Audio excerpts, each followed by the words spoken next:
উত্তরবঙ্গের ঐতিহাসিক জনপদ রাজশাহীর বাঘা উপজেলায় অবস্থিত প্রায় ৫০০ বছরের প্রাচীন বাঘা শাহী জামে মসজিদ আজও ইতিহাস, ধর্মীয় ঐতিহ্য ও নান্দনিক স্থাপত্যের এক অনন্য সাক্ষ্য হয়ে দাঁড়িয়ে আছে। প্রতিদিন দেশের বিভিন্ন প্রান্ত থেকে দর্শনার্থীরা ছুটে আসেন এই প্রাচীন স্থাপনাটি এক নজর দেখতে।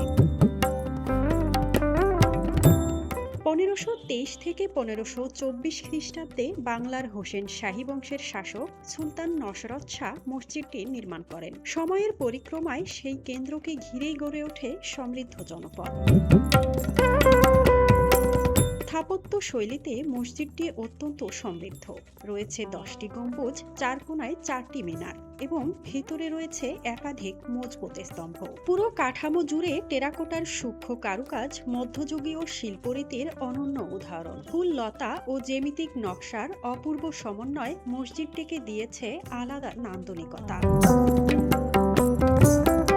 মসজিদের চারপাশে বিস্তীর্ণ পুকুর ও সবুজ পরিবেশ একে পরিণত করেছে আকর্ষণীয় পর্যটন কেন্দ্রে। তবে এটি শুধুই দর্শনীয় স্থান নয়, প্রতিদিন নিয়মিত নামাজ ও ধর্মীয় কার্যক্রমের মাধ্যমে মসজিদটি আজও একটি জীবন্ত ইবাদতখানা।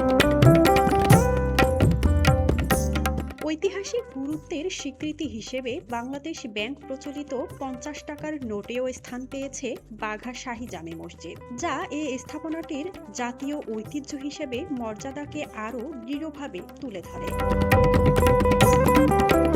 যথাযথ সংরক্ষণ ও রক্ষণাবেক্ষণের মাধ্যমে এই ঐতিহাসিক নিদর্শন ভবিষ্যৎ প্রজন্মের কাছেও সমানভাবে অনুপ্রেরণার উৎস হয়ে থাকবে। মাঝহাবিন মৌ, ডেস্ক রিপোর্ট, RNB নিউজ।